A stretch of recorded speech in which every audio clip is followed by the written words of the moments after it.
Ovadia here. I'm here with my good friend Juan Mercado, an attorney. He's awesome. He's in Miami and Broward. He takes cases statewide, sometimes I'm sure nationwide, for immigration. And for federally. And federal, okay. Federal criminal cases too. Okay, yes. Federal criminal, okay. So wanted to introduce you guys to him. Super cool guy. I love him personally because he went to FIU Law. Go Panthers. Got to represent always. Small community. And so we're going to get to know him today. And so first thing, tell me a little bit about you. Where'd you grow up? Where's your family from? So I grew up in Hialeah, right? Okay. Born and raised. Nice. What high school? Matter Academy. Oh, okay. Yeah, on 103rd. I started there when it was just recently converted from a BJ's. Oh. And then it was a high school, and it was still like very dusty in there. Oh, but okay. That BJ's, I had a lot of memories going in there, and my parents. And then one day it turned into a charter school, Matter Academy Charter, and then one of the first people to attend that school started the high school, the football team. Okay, you played football? Yeah, I did because it was a mix between middle and high school. Okay. I started there in 8th. Okay. And then I started football there as well in 8th. Okay. And then I played for 5 years. I had the luck of playing 5 years for what position? I started off as a defensive lineman, and then somehow I found my way on the offensive line. Small, 5'9", but that's what we worked with. And we had heart. We sweated. We bled, and we had some good times. I go back to the school and I sponsor them. Oh, that's nice. Yeah, I give them whatever they need. I always reach out to my coach, whatever you guys need. Oh, that's awesome. Yeah, we do the same thing here. I went to Boca High and with the ROTC program, and we still, if they go on a trip or something like that, we always try to donate, sponsor, stuff like that, because it's important to give back. So I like that. 100%. Really cool. Yeah. Cool. So you do. So you went to FIU Law. Yes. Where'd you go to undergrad? FIU. Oh, double Panther. Everybody's talking about double Gator, double Knoll, whatever. This is double Panthers, bro. It's this is FIU. Real. Yeah, we fought on the football field another school. We're aggressive. That's right. The other schools don't do that. That's right. So that's cool. And you grew up in Miami, and your family's from where? Nicaragua. Okay, cool. So you guys like the fritangas. They got a really good place in Miami. I still got to go back with Alvaro. It was phenomenal, dude. Vinolandia? I don't know, dude. They have the food marinating in black garbage bags behind the like where all the food is. Sounds like Vinolandia. It is so freaking good, dude. Yeah. I was like, dude, there's in garbage bags. He's like, no, that's how they marinate it. I'm like, wow. It's just delicious. Like, I think it's skirt steak, just like right on the grill. Yeah. Perfect. So good, dude. It is. Are you first in your family to go to college, law school, all that stuff? Yeah. So I was, out of everyone in my family, it's, my mom, my dad, all my relatives, aunts, uncles, cousins. I was the first one born here. Okay. Right? And then, I took it on to make sure, I appreciate the sacrifices my parents made. And, that's beautiful. It's a struggle, right? Because you don't come from, educated parents that go to universities, go to these, higher schools. And then, you got to figure it out yourself. But they were there to support me. And, I found my way, in law school at some point. It was it wasn't easy, but I got there and then made some great relationships. FIU was where I feel like I was kind of born as a trial attorney. Okay. Some great trial attorneys there that handle the trial team and the trial advocacy. Okay. And that is that's I know people say I'm a criminal attorney, immigration attorney, personal injury attorney, but I really do consider myself a trial attorney. I think if your client isn't happy, put it in front of the judge, put it in front of the jury, and I think that's where justice is served. Cool, awesome, man. That's awesome. Who's some of the teachers there? Like, is Finger Hut still around? Finger Hut, Finger Hut is everybody loved it. That is, that's the reason I go into court, and sometimes things don't look good, right? Mm-hmm. But him and H.T. Smith always told me, and Ari Goldberg too. He's now a new professor. He's an attorney at Metzer Bell. Criminal defense firm. Okay. Big. They always say, even if he's going bad, don't let him sweat. Don't let him sweat. And sometimes, that is, that's been the deciding factor whether a jury, finds my client guilty or not, or we get that, that verdict that we want. Mm-hmm. Awesome. Was Spanish the first language in your household that you spoke? It was. With your parents and stuff like that? That's hard to then, learn English. You're probably one of the first people Right. English, starting school in English. Right. So I end up being born here, right, and being surrounded by family members that only spoke Spanish, right, because they had just come from Nicaragua. There was that civil war. They get here, and then the Contra Sandinistas, and then I only learned Spanish, and then when I get to elementary school, somewhere around like first, second grade, I end up getting put in ESOL. And so you were an ESOL student. I was, and then. Incredible. I pick up the English, mix between, English, Spanish, your Spanglish. Yeah. And then I did, at some point early on in my career, I became a prosecutor on the west side of Florida, where there was primarily English speaking. Okay. So I kind of refined my English, lost a little Spanish, came back, worked for a big criminal defense firm here in Miami. A lot of Spanish clients, so kind of refined my Spanish again. Continued that going, and then I think I communicate pretty well now, English, Spanish. Okay. And then you got to learn Cuban, of course, because that's a whole different language. I think another one. I think I have the Cuban pretty down. Being raised in Hialeah. Yeah, you throw in a lot of "ya tú sabes" and you're good. Yeah. I had a conversation with a Cuban client. The whole conversation was "ya tú sabes," and I was like, yeah. And that was the whole conversation. And I was like, all right, this was like intense, but awesome. So you went to FIU Law, most amazing law school on the planet. I don't think anybody could disagree. I mean, we just keep winning, setting all kinds of standards and records. So when I went, I was in the Green Library, which was the main undergrad library. Yes, right. And they didn't have the school built completely. And then we moved in like 2 months into the first semester, which was like 2006, September, October 2006. We moved into the regular the new law school, which was new for me. It's probably old now, but still gorgeous, still beautiful, dude. Yeah. They spent so much money building that. It looks gorgeous. So you graduate law school, right? Bar exam, 2 days, Tampa. Any crazy stories there? I mean, just that, lawyers will know, right? There's like 3 passages, right? You got to write, right? I don't even remember, dude. I don't know. I just remember. I just turned 40. I'm forgetting things. There was a whole part. Right? Okay. There was a whole part of the exam where I just blanked out. Oh, and I just didn't write anything. What? I kept going back to it, and I didn't write anything. Kept going back to it. And then what was my girlfriend at the time is now my beautiful wife. Oh, nice. Wow. She was also an attorney, Lynn Mercado. The better Mercado of Mercado Law. She ends up, I'm like freaking out to her. I'm like, I failed.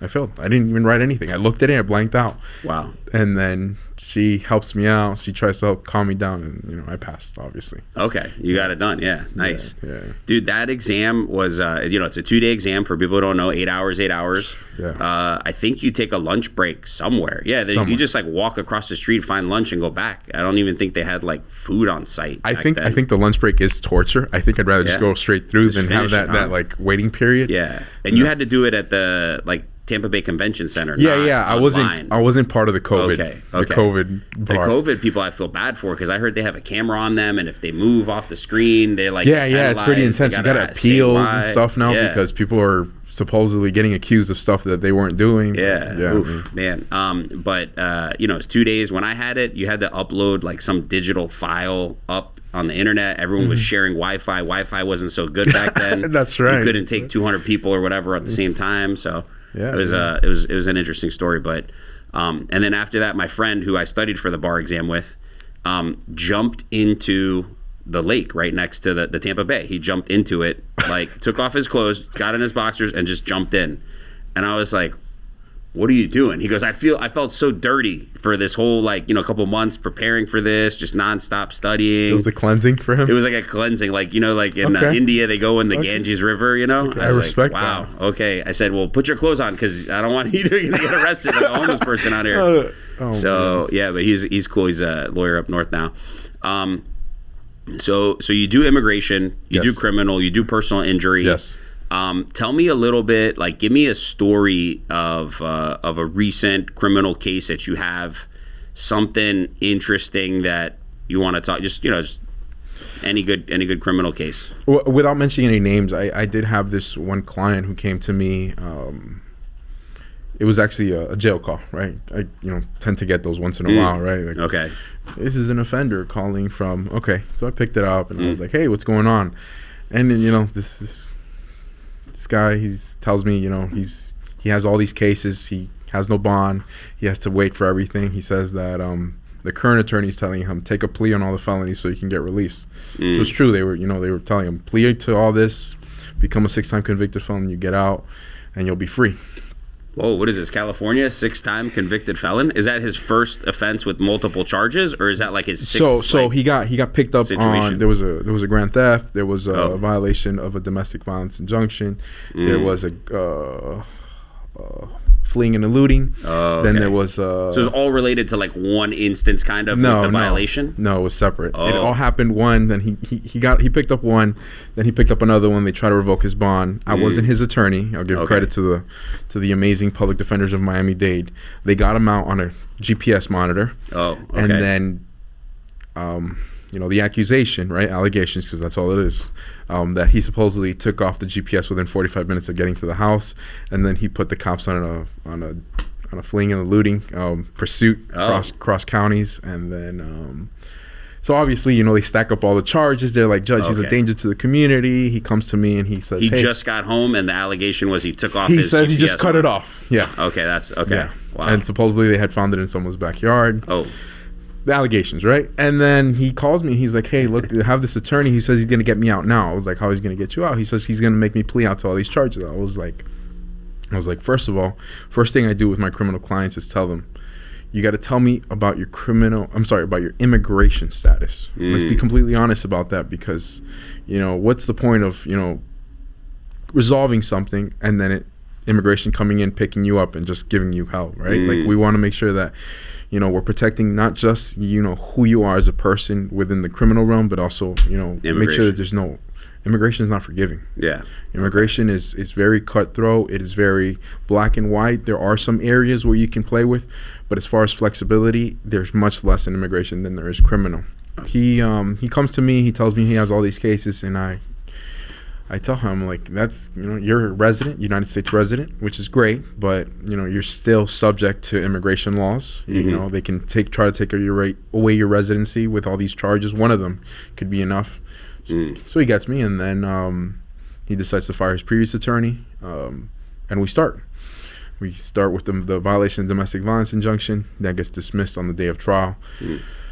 Then after that, we get a fleeing and eluding charge. Fleeing and eluding charge, that's the next one up. I tell the judge I'm ready, and they have him on camera. 4K, right? Those beautiful 4K cameras where you can see the pimples on your face. Oh, man. He's supposedly, cops are looking for him. He walks into a gas station. Cops haven't found him. He's at the gas station, and then he gets in his vehicle. Cops show up at the gas station. They're looking for him at the time. They swarm his car, and he just takes off. So wait, how did they know he was at the gas station? Because they're looking in the area of southeast Hialeah. Okay, so they're looking, and then a marked patrol vehicle spots him, keeps driving, calls it in. An undercover pulls up, then another undercover pulls up. Then a marked comes in. They try to close him off again, allegedly, and then the vehicle just takes off. Ends up ramming one of the vehicles. They had him walking into the store, walking into the car, taking off. And then that was the fleeing and eluding charge. That's the first one. Okay. There's a couple. Yeah. Then he loses the cops. Wow. Cops can't keep up with him. Wow. I need this guy as a chauffeur, bro. Give me his number. He took off. He lost them, and then And then allegedly lost. Allegedly. And then allegedly, he gets picked up again. They see him in the streets of Hialeah, and they start a second pursuit. The second pursuit ends up in Broward. Oof. So anyways, I look at the case, first thing I do is look at the case, and I'm like, okay, let's look how they would prove it, right? Like, put myself in the shoes of the prosecutor. How do I prove this? How do I go through the evidence code to make sure that everything is admissible? And I look at it, and I'm like, oh, there's some things missing here. You got some things missing from the gas station. And I was able to file a motion. I excluded a big part of the video, including the part that shows his face. On what basis? They didn't have the witnesses. They didn't have a business record certification. They didn't establish the silent witness theory. Nothing. Okay. So I look at it, and it's naked. I was like, let's go, Judge. I'm ready. I file the motion. Judge agrees. Prosecutor can't really give me, push back on it. She just lets it go. Wow. There was supposedly multiple lineups that were done. Only one comes in. The person that did the independent lineup ends up saying that there was multiple lineups because only one was introduced. I threw it in the face of the jury. I was like, "There's multiple lineups. Why is there only one? Why is there not?" So when you say there's multiple lineups, you mean explain that a little bit better. So you have the cops that supposedly saw my client behind the wheel of the car. So okay. You have this other cop who's an independent administrator of the lineup. He'll put together a 6-pack of DHS-MV pictures, right, from your driver's license. So they'll put up photos of 6 different people on a card and say, pick who you saw without any names or identifying info. Right. And the guy, there was multiple ones, and they picked wrong. They picked right. They picked right on each one. On both. Oh, on two. On two. On two. On both. On okay. Both. And then we found out that the second lineup, there was an issue with a witness, so we kind of played with that as well in setting the jury trial. And so they only introduced one.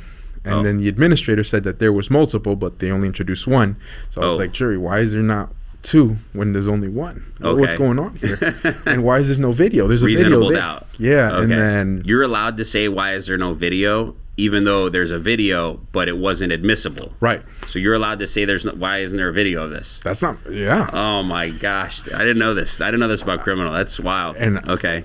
I was like, you guys tell me. You know, the burden's not on me. Let me remind you, the burden is on the state. My client has the presumption of innocence. Okay. I always tell them I could be over there at the defense table, on my computer watching Netflix. My client could be playing chess by himself. Mm-hmm. We have no responsibility. And that's the beauty of our country, right? That's the beauty of our justice system. Mm-hmm. Whatever. The point is, a lot of stuff got excluded. They didn't put that case together. We found all the holes. We attacked. We went. We got aggressive, and it was like a 15-minute not guilty on two fleeing and eludings. We kept going. The GPS case, there was also issues there. We got that dismissed, and eventually he got released. But they had the GPS. It wasn't on his body. How do you get that taken care of? Because the GPS monitor, right, is not a monitor that is monitored by a program that was directly created by the Miami-Dade Corrections. It is a third-party application that they use. Okay. So they needed to bring somebody from that third-party application, or at the very least, get a business record certification, file a notice of intent to rely on a business record certification, and try to introduce it that way. Wow. They tried to bring it in through the COs. And that just, I didn't file a motion to eliminate strategically, The judge is always like, obviously knowing things ahead of time, but the problem is that was a curable thing that they could have, just if you gave them notice, they could have fixed it. They would have done it. But they should have known. They're prosecutors. They're attorneys, right? Yeah. They're attorneys just like you and me. I mean, they some of them have been practicing 20, 30 years. They just don't have the time probably to work them all up. Right? I mean, but, I saw it, and we went for it, and I was just counting the days. They did introduce, I was watching my e-filing portal just to see any last-minute evidence, which there was, but it wasn't that. Okay. And then we had this moment, right, in the middle of trial where this was in front of the jury. We excluded the jury. I filed, I just made an oral motion for a judgment of acquittal, saying that there's not enough to go to the jury. Mm-hmm. And the judge, he just said it out loud. He's like, I know you're guilty, but I have to follow the law. And he dismissed. It's that smile, bro. Don't get fooled. It's that smile you got, bro. Got him off. Wow. And that was it. I mean, there was a big hug there. There's people were crying. I mean, and that's that was a big one. The family trusted me on that one. The cops must have been pissed. Were they there that day? Oh yeah, the cops. Because they don't if they have to chase you. Usually they beat the shit out of you. Did your guy get beat? Did he have? Usually, if you make them run, they're gonna. So one of the benefits of, not the benefits, but one of the things that helped us out was that the police officers that accused him were not the same officers that end up arresting him. He ends up. He ends up getting arrested on something completely separate. He gets picked up. Because he fled. He was gone. So they didn't actually catch him that day on either charge, or they caught him. Right. No. They didn't catch him. No. He was just. So Shaggy, it wasn't me. He got off. That's. Okay. I mean. So they picked him up. They picked him up on something minor. Oh, later on. Yeah, and he didn't fight, or he just. Okay. So he got lucky because he would have. Yeah, that would have been bad. And then the ID was messed up on everything. The GPS. They did find the GPS monitor. It was in someone else's backyard. They saw it, and according to them, because it was in someone's backyard, they didn't retrieve it. Oh my gosh! So if they would have gotten that, the guy would have had a much harder time, because now it's like no body, right? Like they don't have the GPS. They can't say for sure. Right. It should be on you. Right. And then I mean, all that together, it just Wow. But, wow, man, I'm calling you if I get in trouble.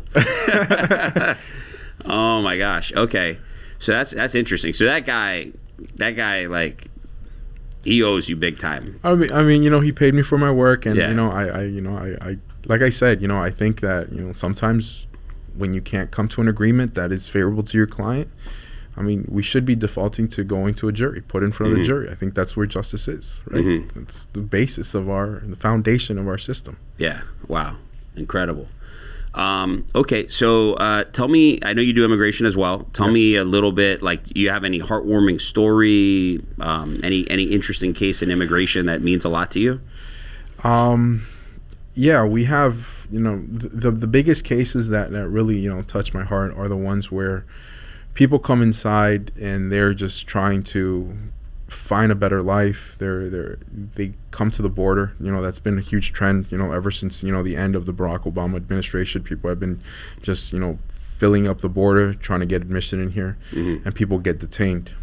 And then sometimes the problem right now is that there is no uniformity right now with the people that are adjudicating requests at the border, which is wrong. There should be a system. It should be more organized, but the point is people just get picked up and sometimes get held in, and they really have no recourse. Sometimes we have the ability to appeal these decisions where they say that they're fearing something back in their country, and we go in front of a judge. We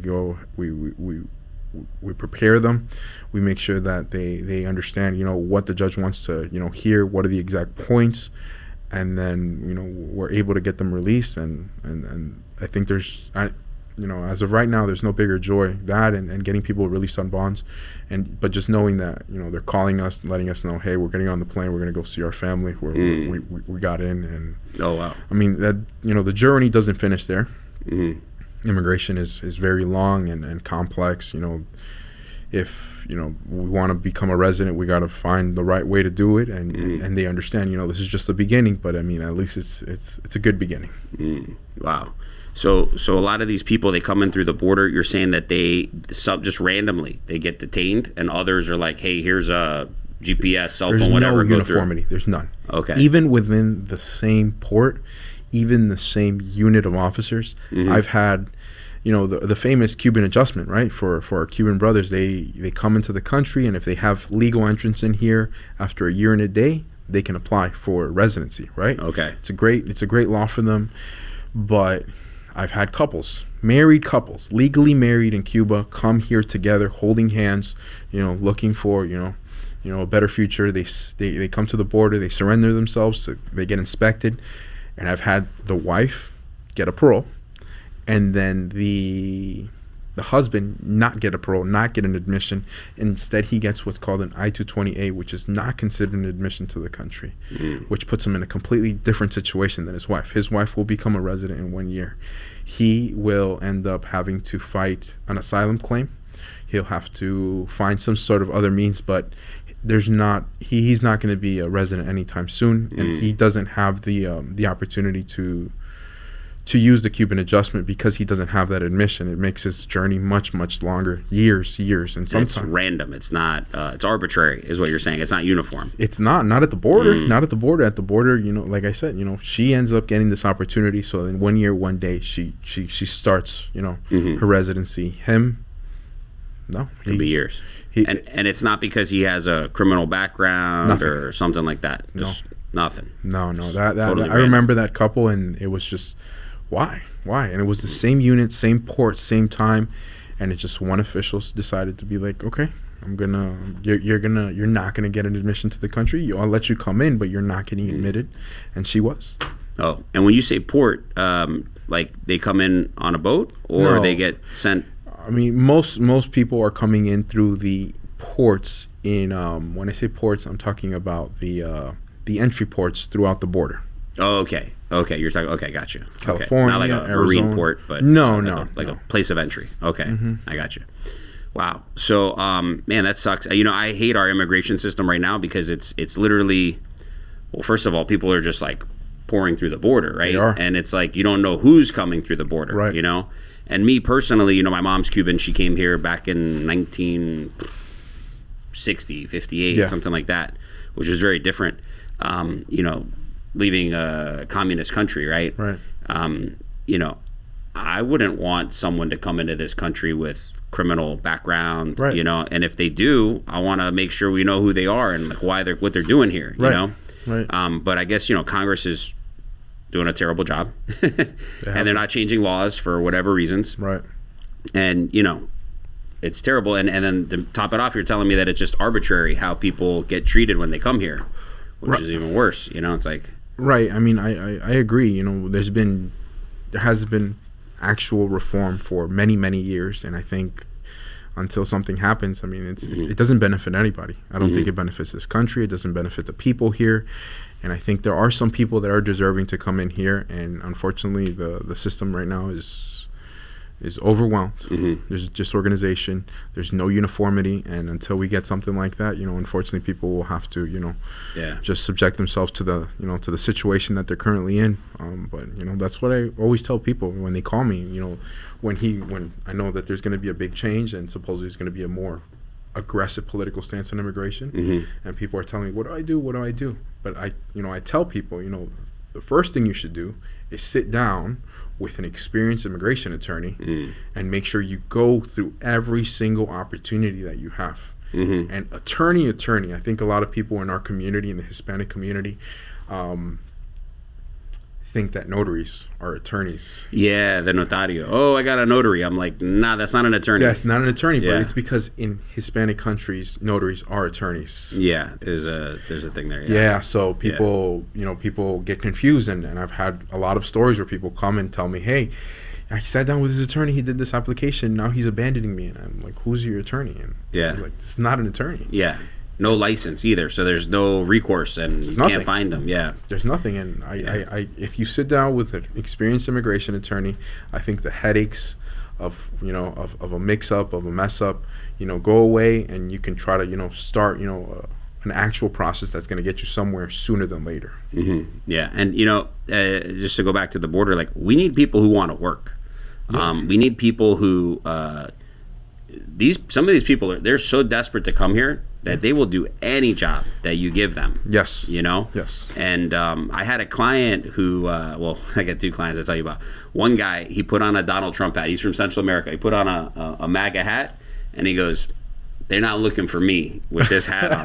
And I go, all right, you got me. Because when Trump first came in office, a lot of people who were here illegally freaked out. They did self-deport a lot of people. Because if you get deported, you ain't coming back for at least 10 years, I think. Right? Is that you're not supposed to. You're not supposed. Well, yeah. You're not supposed to. You make the situation much worse if you don't respect that. Right?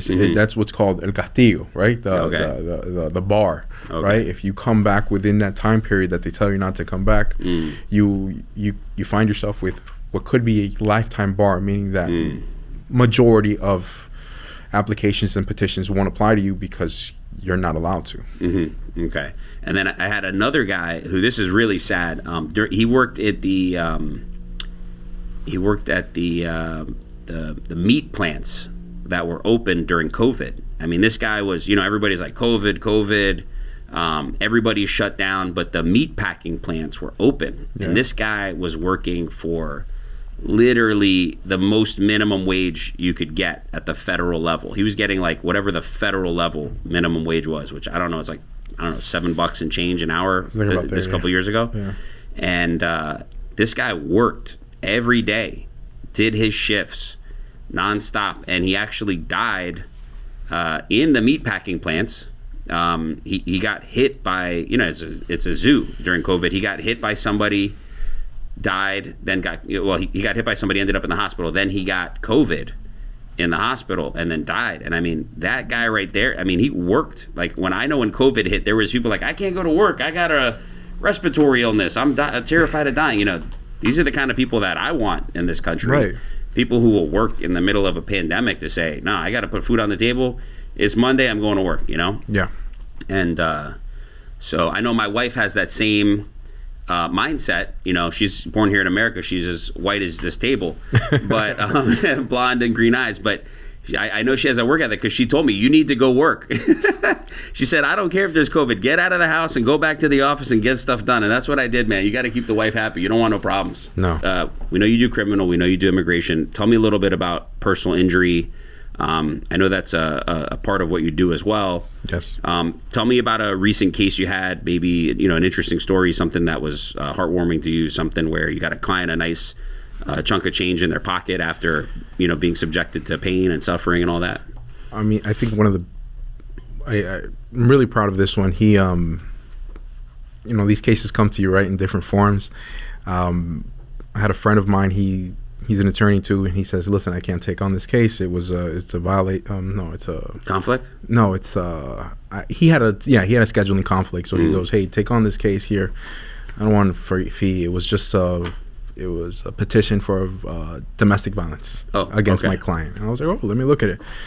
Turns out, there was a little dispute between neighbors in this trailer park here in Miami, by 79th Street, and 79 and 27.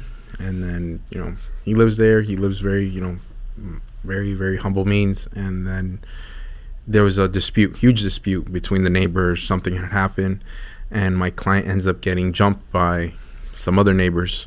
They even come at him with a machete. Fortunately, that's Miami for you with the machete. Machete, Yeah, I cut the grass at my grandfather's place in Hialeah. I cut his grass with a machete as a child. I was told, here's the machete. Go cut the grass. He's got a notice of violation from the city. Go cut the grass. And I'm like thinking about it now as an adult. I'm like, Mom, why would you let me go with a machete? Are you crazy? So he ends up, I look at the case and they accuse him of being a stalker, and he had been the one that had been severely injured because he had a broken arm. He went to the hospital. He had been drinking. That was the big thing, right? They're saying, oh, he was intoxicated, and he obviously was the aggressor. So I look at everything. We get the case, the domestic violence petition against him dismissed, right? It goes nowhere. He comes out free. I look at it and I'm like, have you ever had issues with this guy before, with his family before? And he goes, oh yeah, I did. Actually, 6 months ago, they broke my wife's vehicle's back windshield. They threw stuff at us. I reported to the association, and the association even called us into the office and said, hey,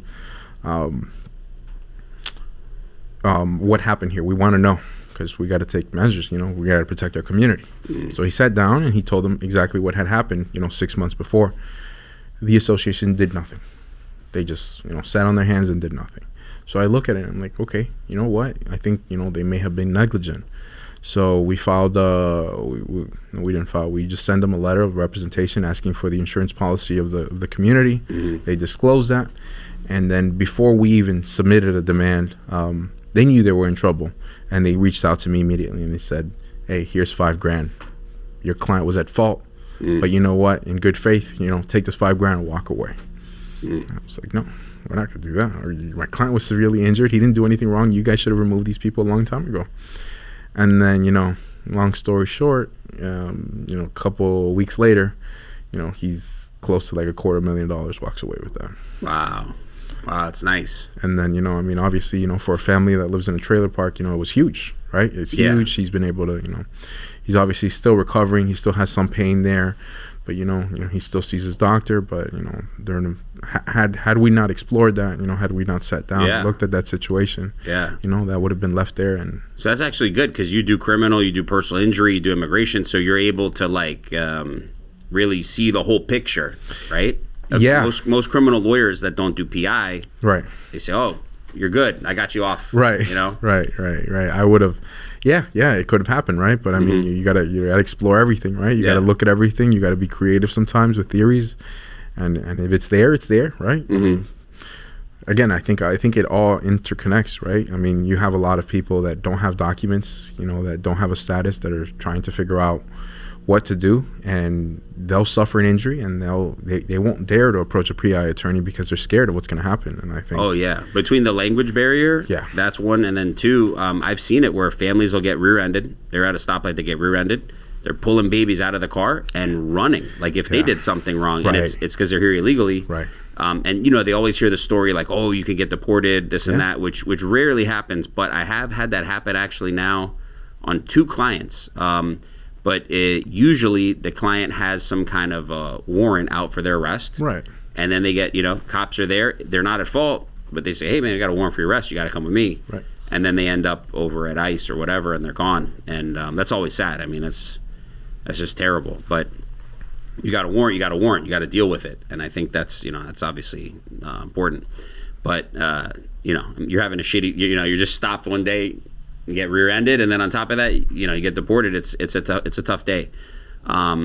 Especially in the one case I'm remembering, it was he got deported right in front of his wife and the baby. They had a little baby in the back, and I mean, you don't forget that day as a child or whatever. Your parents gone. Yeah, I think that hurts. Yeah, that hurts to see that situation, and like I said, I think immigration is it's much less flexible than the criminal side. So once that side has you, you got to move, and if not, then families do get separated. Do you find that people who are here illegally don't call an immigration lawyer because of money, or they think, I came across the border, I'm not entitled to any, asylum, things like this?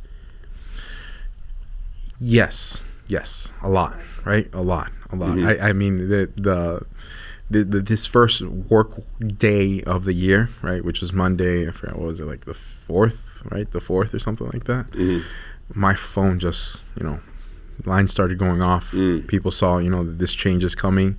And people that I had met with years ago were telling me, hey, I want to do something now.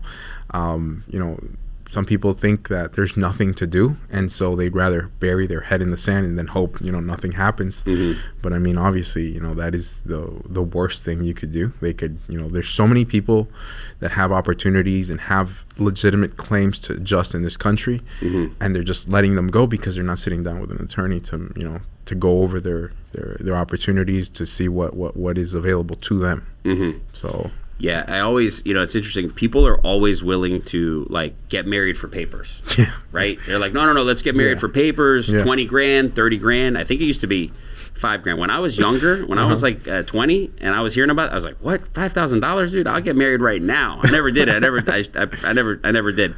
I can't say on camera if I should have or not, but I never did. But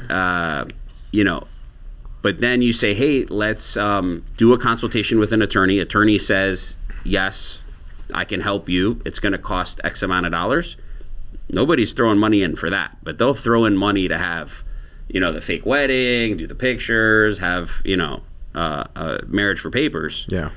But it's like, well, wait, we could do things the right way. There's proper ways to do it that the government has said, hey, you're from this country, it's communist, let's say, you're entitled to get in, you're a victim in your country because of XYZ reasons, you can.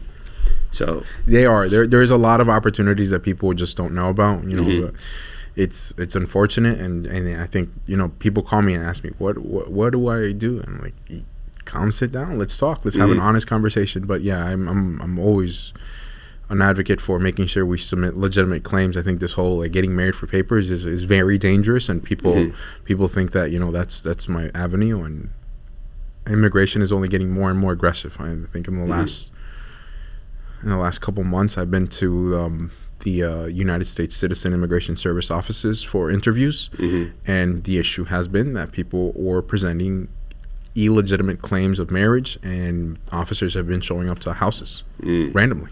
Yeah. Imagine, people aren't prepared for a knock at 6 a.m. What do you think it is? I mean, maybe it's a delivery, and then before you know it, you have 3, officers there, telling you, tell me the truth. This isn't it. This isn't real. Yeah, because you're married, but your husband or your spouse is not in the home. They'll have their suspicions, right? Where's the toothbrush, stuff like this. I mean, it's more than that, right? Like they do some very expensive investigations. They'll go out there and ask employers, friends, family members, like, hey, when did you see this person? And then that will grow. And then once they have a good case, they come at you, and it's if it's over before you know it. Yeah, and with the marriage stuff, they're leaving a legitimate avenue on the table sometimes that they if they would talk with an attorney instead of talking with their friends, they would say, oh, So let me ask you this question. What is something, is there a common way that someone, like what's like Venezuelan people or something like that, is there, you mentioned Cuba with the 1 year and a day rule. Is there, what rule do you think is out there that somebody watches? Oh, I know somebody that would probably qualify for that. Is there? Can I say in Spanish? Yeah, go for it. Yeah. So, para el venezolano se está olvidando que él tiene el beneficio del TPS. Okay. El beneficio del TPS no es solo tener un status aquí durante ese periodo de 18 meses que el presidente está asignando. Okay. El TPS viene con un beneficio adicional que es el permiso de viajar. Si el venezolano sale del país con este permiso que el gobierno le está dando y entra otra vez, cualquier entrada ilegal que he tenido se le va. Okay. Y ahora lo que tenemos es una entrada legal donde si tiene una situación con una petición familiar, con un familiar inmediato de ciudadano, la persona pudiera ajustar adentro del país. Y no tiene que ser el perdón que toma años, no tiene que salir del proceso a un consulado. Esas cosas hay. El militar, ¿verdad? Yo tengo ahorita mismo una familia venezolana bien dulce, son trabajadores muy, personas que están ahí trabajando. Y una de las cosas que nunca me contaron fue que el esposo era militar.